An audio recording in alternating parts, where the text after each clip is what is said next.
Ibrahimpatnam Congress party road షోలో MP అభ్యర్థి చామల కిరణ్ కుమార్ రెడ్డి మాట్లాడుతూ కోమటిరెడ్డి రాజగోపాల్ అన్న భువనగిరి పార్లమెంట్ బాధ్యతలు తీసుకున్నప్పుడే మన కాంగ్రెస్ పార్టీ గెలుపు సాధ్యమైంది. మీ కష్ట సుఖాలను తెలిసిన వ్యక్తిని, నేను ఒక మధ్యతరగతి కుటుంబం నుండి వచ్చిన మీలాంటి సామాన్య వ్యక్తిని. గత 20 సంవత్సరాలుగా కాంగ్రెస్ పార్టీకి చేసిన సేవలను గుర్తించి నాకు ఈ పార్లమెంట్ నుండి పోటీ చేసే అవకాశం అధిష్టానం కల్పించింది. ఎమ్మెల్యే మల్రెడ్డి రంగారెడ్డి అన్న కోమటిరెడ్డి బ్రదర్స్ అడుగు జాడల్లో నడుస్తూ మీకు సేవ చేసుకుంటానని ఆశీర్వదించండి అని అడిగారు. మన పార్లమెంట్ సభ్యుడు చామల కిరణ్ కుమార్ రెడ్డిని గెలిపియాలి. మీరందరూ అనుకుంటున్నారు కేసీఆర్ లాగా అబద్ధాలు ఆడలేదు, కేసీఆర్ లాగా మాయమాటలు చెప్పలేదు. కేసీఆర్ అప్పుల పాలు చేసిన తెలంగాణని, ఈ రోజు ఆర్థిక సంక్షోభాన్ని సృష్టించిన తెలంగాణని ఈ రోజు రేవంత్ రెడ్డి గారు ముఖ్యమంత్రి గారు బాధ్యత తీసుకొని మేమందరం కలిసికట్టుగా ఒక టీం లాగా ఈ తెలంగాణను ఎట్లా గాడిలో పెట్టాలి, ఈ తెలంగాణ ప్రజలకు ఇచ్చిన హామీలను ఎట్లా నెరవేర్చాలి, ఈ తెలంగాణ ఉన్న పేదోళ్ళ కష్టాలు పోయేదాకా నిద్రపోవద్దని శపథం చేసి కష్టపడుతున్నాం. మేము కష్టపడుతుంటే ప్రభుత్వాన్ని కూల్చేస్తామంటాడు ఈ కేసీఆర్ బక్కుడు. కూర్స్తాడా? అవుతుందా? అసలు బీఆర్ఎస్ పార్టీ ఉంటుందా చెప్పండి? మీరు ఒక్కసారి చెప్పి బీఆర్ఎస్ పార్టీ ఉంటుందా? బిడ్డ, నువ్వు రాజగోపాల్ రెడ్డిని ఓడగొట్టాలంటే మునుగోడికి ఎంతమందిని తీసుకొచ్చిండు? 100 మంది ఎమ్మెల్యేలు తీసుకొచ్చిండు. అవునా కదా? అంటే నువ్వు ఒక్కరిని చూస్తే అంత భయపడ్డావు, మరి ఇంతమంది ఉన్నావు. ఇప్పుడు నా ఒక్కరికి భయపడ్డా లేదా? నన్ను మునుగోడులో ఓడగొట్టాలంటే ఎంతమంది వచ్చిర్రు? ఎన్ని కోట్లు ఖర్చు పెట్టిర్రు? పోలీసులను పెట్టి ఫోన్ ట్యాపింగ్ చేసి పైసలు పట్టుకొని ఆగమాగం చేసి కమ్యూనిస్టులతో పొత్తు పెట్టుకుంటే 10,000తో కలిసిండు. ఇప్పుడు మేము ఎంతమంది ఉన్నాం?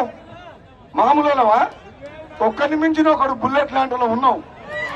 ఈయమ్మ కేసీఆర్ కారు కార్ఖానకు పోయింది, కేసీఆర్ దవాఖానకు పోయింది. నలుగురికి ఏడున్నాడు కేసీఆర్? వచ్చిండా? ఇబ్రహీంపట్నంకి వచ్చిండా? లేదు. నీకు బీఆర్ఎస్ ఉన్నదో, కేసీఆర్ ఉన్నదో, మళ్ళా 20 ఏళ్ళు కాంగ్రెస్ పార్టీ ఉంటుంది తెలంగాణ. 20 ఏళ్ల పాటు కాంగ్రెస్ పార్టీ. ఈ కాంగ్రెస్ పార్టీనే ఈ పేద ప్రజలకు, నా తల్లులకు, అక్కలకు, చెల్లెలకు న్యాయం చేసి వాళ్ళ కష్టాలు పోవాలంటే, మా తమ్ములకు ఉద్యోగాలు రావాలంటే, మన తెలంగాణ రైతాంగం బాగుపడాలంటే పారదర్శకంగా నిజాయితీగా ప్రజల కోసం పనిచేసే ప్రభుత్వం కాంగ్రెస్ ప్రభుత్వం అని చెప్తుంది. ఈ సందర్భంగా మీరు చెప్పండి, కవిత ఉన్నదా జైల్లో? ఉన్నదా లేదా? ఎక్కడ ఆడుతుంది కవిత? బతుకమ్మ వచ్చేసారి ఏడాడుతుంది? నేను మునుగోడులో చెప్పినప్పుడు, బిడ్డ నిన్ను వదిలిపెట్టా, నిన్ను నీ కుటుంబాన్ని నువ్వు ఏదైతే దోసుకున్నావో 10 ఏళ్ళ అధికారం పెట్టుకొని నీ కుటుంబం జైలుకు పోయేదాకా నిద్రపోదని చెప్పలే నేను? పోయిందా లేదా? జైలుకు పోయిందా? ఇక కేసీఆర్, కేటీఆర్, హరీష్ రావుని వదిలిపెడతావా? వదిలిపెట్టాం. కేసీఆర్ కుటుంబం జైలుకు పోవాలి, బీఆర్ఎస్ పార్టీని పొందబెట్టారని చెప్తున్నాం. మీ అందరూ కూడా నిద్రపోయేది లేదు. ఈ కుటుంబ పాలన తెలంగాణకు మంచిది కాదు. ప్రజాస్వామ్యాన్ని కూని చేసిన వ్యక్తి, ప్రతిపక్షం లేకుండా చేసిన వ్యక్తి, ఒక నియంతలాగా పరిపాలించిన కేసీఆర్ ని గద్దె దింపినాం. ఇప్పుడు పొందబెట్టాల పార్టీని. మన 3 రంగుల జెండా కాంగ్రెస్ పార్టీ జెండా ఎగరాలి. మీరందరూ అనుకుంటే చామల కిరణ్ కుమార్ రెడ్డి ఎంత మెజార్టీతో గెలుస్తాడు? అరే ఒక ఆయన వస్తాడు, కులం పేరు చెప్పుకొని, మతం పేరు చెప్పుకొని వస్తుండు. మీరు కులానికి, మతానికి ఓటేస్తారా? పేదోళ్ళ పార్టీకి వేస్తారా? మానవత్వం పనిచేసే ఒక యువకుడు వచ్చి కష్టపడతా మీకోసమైన చామల కిరణ్ కుమార్ రెడ్డికి ఇస్తారా? మతం, కులం పేరు చెప్పుకునేటోళ్ళకి ఇస్తారు. ఎవరికి ఇస్తారు ఓటు? మీకోసం కష్టపడి ఆపదొస్తే సాపదొస్తే నేనున్నా అంటూ రంగన్న ఉన్నాడు. రంగన్నకు తోడుగా కిరణ్ వస్తుండు, తమ్ముడు వస్తుండు, ఢిల్లీకి పోయి కొట్లాడుతా అంటుండు.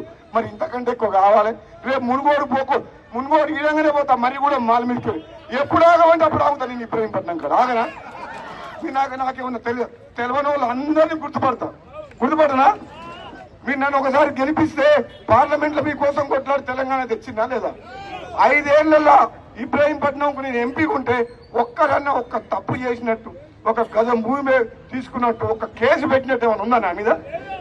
నా సొంతంగా అవసరం వస్తే ఇబ్రహీంపట్నం నియోజకవర్గంలో ఎంతో మందికి నా సొంత పైసలు ఇచ్చింది తప్పితే ఒక్క తప్పు చేసినట్టు ఎవరని చెప్తారా? నిజాయితీగా, నిస్వార్థంగా మీరు గెలిపించి పంపిస్తే నేను పార్లమెంట్ లో కొట్లాడి తెలంగాణ తీసుకొచ్చిన మీకోసం తప్పితే ఏనాడు తప్పు చేయలేదు, తల వంచలేదు. ఈ రోజు నాకు ముఖ్యమంత్రి గారు అన్నారు, కాంగ్రెస్ పార్టీ అధిష్టానం అన్నది